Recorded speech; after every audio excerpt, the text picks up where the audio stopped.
Ayan boss, ah, testing na yung, yung sa pressure washer side na timer. Itong una ko muna itong isa.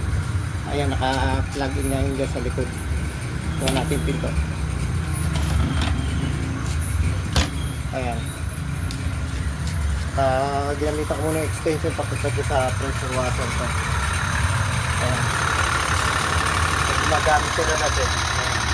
Ito nagkakaroon. Kaya sinabayan ko na lang muna.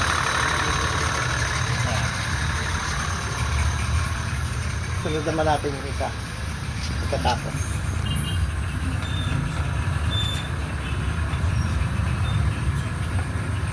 Ayan, may oras pa, 1 minuto pa.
Alright boss, yung isa naman